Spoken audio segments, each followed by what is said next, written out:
Сәлем достар, сіздермен бірге Салтанат Құрманқызы. Менің каналыма қош келдіңіздер. Каналымды қолдап, лайк басып, комментарий жаза отырыңыздар.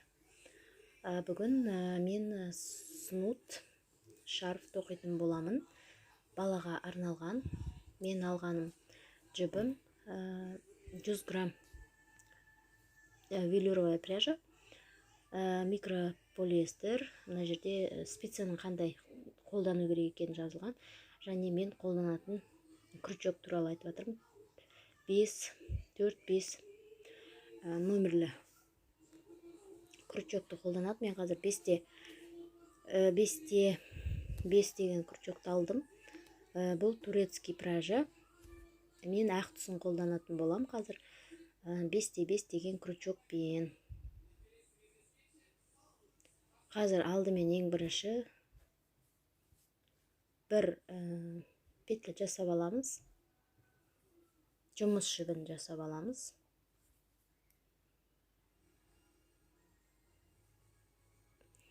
Осындай воздушный петля жасаған кезде қатты тартып, не қатты бос қылмай тоқу керек. Өйткені бұл қатты тартса байланып қалады, сосын тартылып кетуі де мүмкін. Тоқыған кезде қатты тартылып кетуі мүмкін. Сол себепті жай мына видеодағыдай кішкене бостау ғып, қатты қыспай солай тоқыңыздар. Қазір біз воздушный петля теріп аламыз. 26 петля. Бұл шамамен 28 сантиметр болу керек. Ені. Бұл шарфтың ені болып табылады.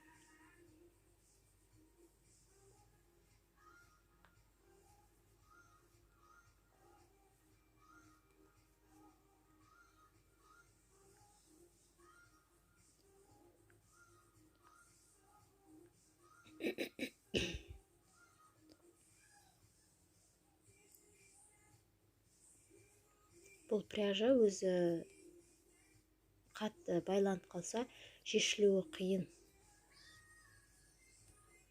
Бұл пряжамен игрушкалар тоқиды, шапка, не кофталарды тоқуға болады негізі. Жіптің сыртында жазылған, қандай температурада жууға болады, барлығы көрсетілген. Мен қазір қатты тартпай тоқығанның өзінде осылай жиырылып тұрады. Қазір мына ұзындығын өлшеп алайын, неше сантиметр болған.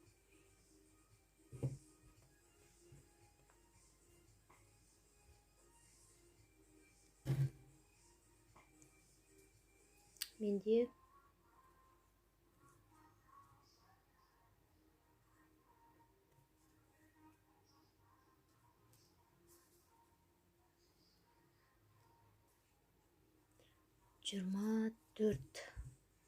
23 сантиметр шығып тұр. Мен енді 28-ге дейін тоқуым керек. Жалпы негізі осылай санап алғандарым жөн.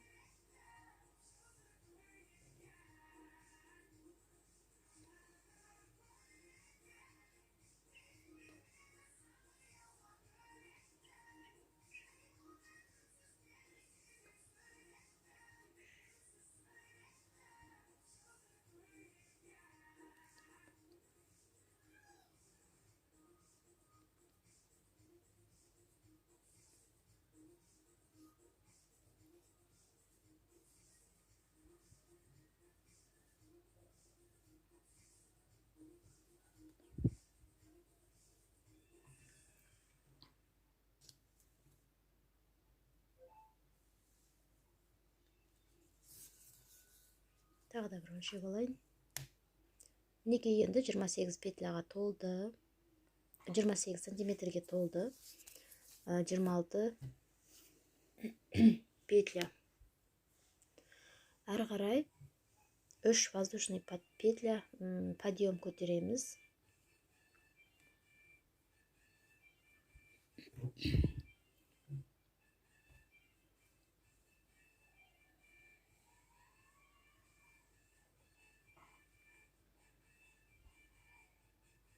Үш петля подъем көтереміз. Содан кейін 5-ші петляға осы жерден жұмыс жібі ілініп тұр ғой крючокқа, содан 5 петля санап аласыздар. Мінекей 5-ші петляға крючокты кіргіземіз де столбик с накидом жасаймыз. Накид, столбик с накидом жасаймыз біреу.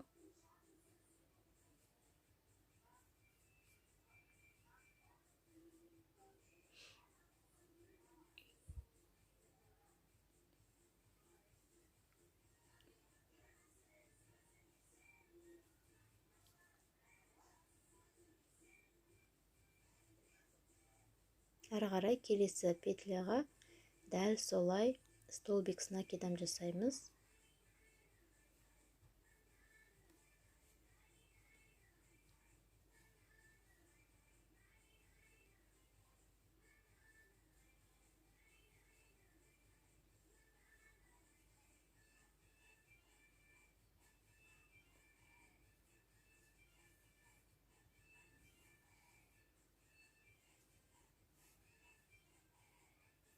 Осылай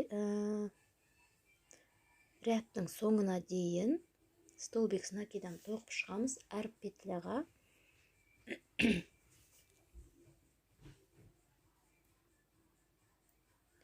Осы снудты мен лицевой және изнаночный рельефный узормен тоқайын деп шештім. Сол себепті осындай столбик с накидом көтеріп жатырмыз. Бұл біздің бірінші ряд.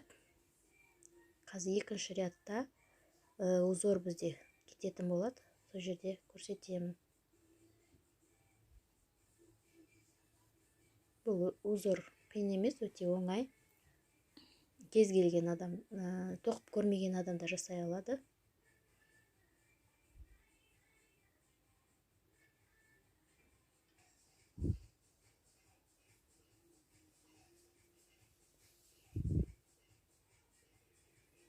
Неке мен ең соңына келдім. Енді осы жерден 3 петля подъем көтеріп аламыз. Осы жерден сосын тоқымамызды айналдырамыз. Сосын узорды уже бастаймыз.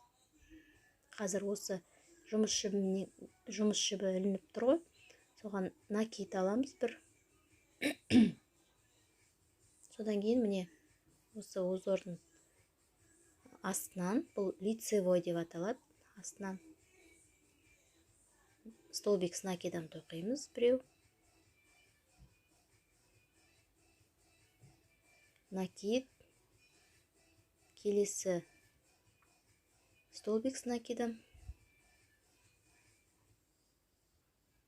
тағы да накид, үшінші узор столбик с накидом.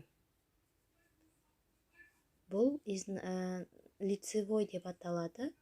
Ары қарай бұдан кейін 4-ші петлядан 6-ші петляға дейін 4-ші петлядан 6-ші столбикқа дейін изнаночный жасаймыз, накид жасаймыз. Осылай артынан өткіземіз столбиктің. Столбик с накидом.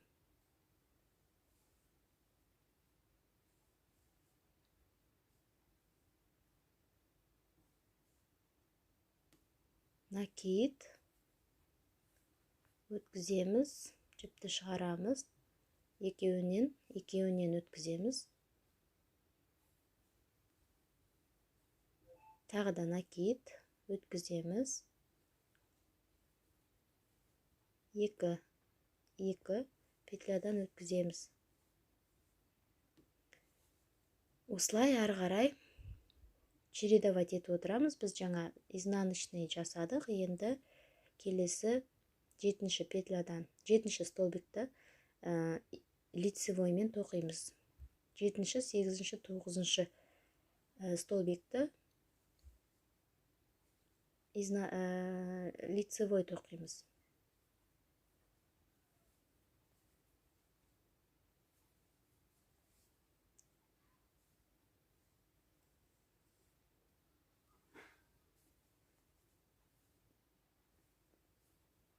мынау лицевой тоқып жатқанымыз за переднюю стеночку деп айтады ғой. Сондай тоқу жолы. Ал жаңағы артынан алып тоқығанымыз за заднюю стеночку тоқыдық біз. Ол изнаночный тоқу жолы. Теріс, мінекей, теріс аламыз. Изнаночный за заднюю стеночку.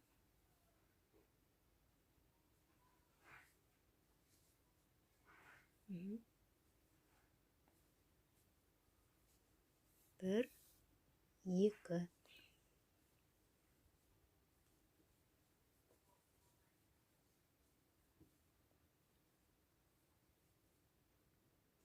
Осылай соңына дейін рельефный лицевой, рельефный, изнаночный 3-3 столбиктан тоқып, соңына дейін шығамыз.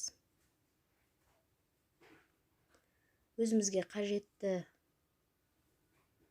жеткілікті биіктікке дейін тоқимыз. Содан кейін кәдімгідей жабамыз.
Мына жерде айта кетейін, мына жерден сразу 3 петля подъем көтеріп аламыз.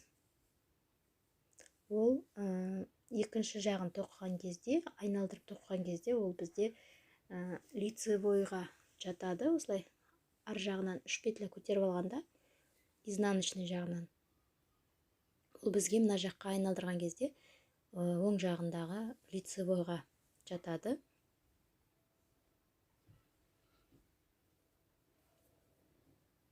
Осылай әрі қарай тоқи бересіздер.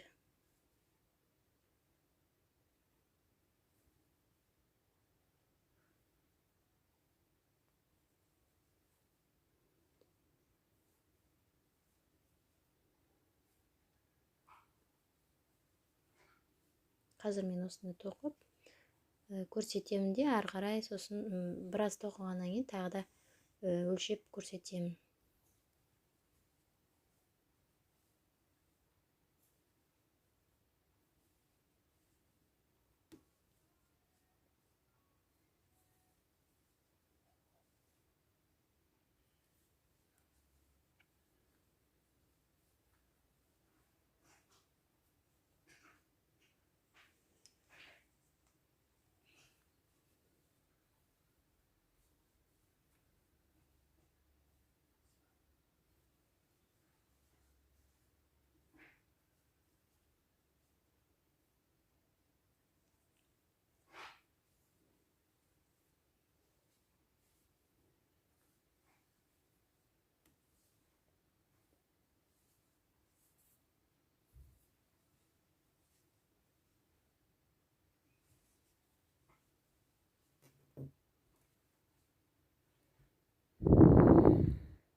осы жерге дейін тоқыдым, ары қарай тоқып сосын көрсетейін, иә. Соңына дейін өздеріңіз тоқыңыздар.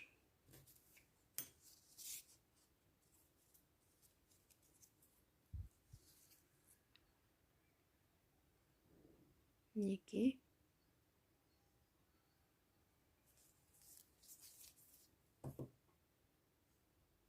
7 сантиметрде жүрмін мен әлі. Енді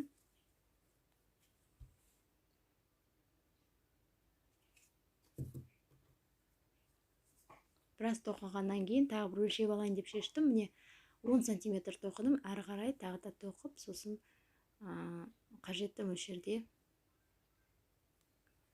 керегенше тоқып аламын да. Тоқымамды аяқтаймын. Қазір осы жерден сіздерге тоқылу жолын тағы бір көрсетіп өтейін. Узордың нақты шыққан кезі нақты көрініп тұр. Узор анық.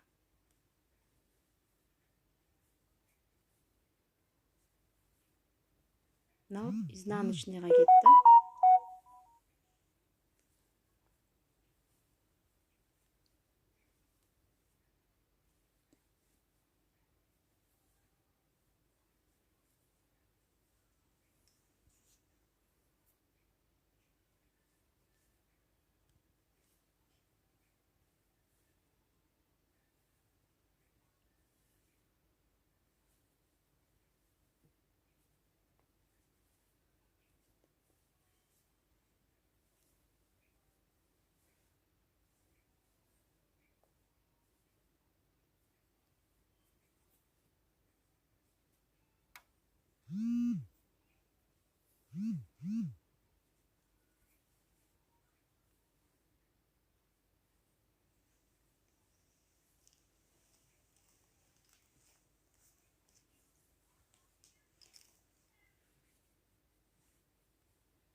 Некеме соңына дейін жеттім. Ары қарай толықтырып тоқитын болам. Қазір көп созбайын. Осы видеоны толық қарап, бір қарап, жақсылап қарап шығып, сосын барып тоқсаңыздар, өте түсінікті болады. Бәрі нақты көрініп тұр.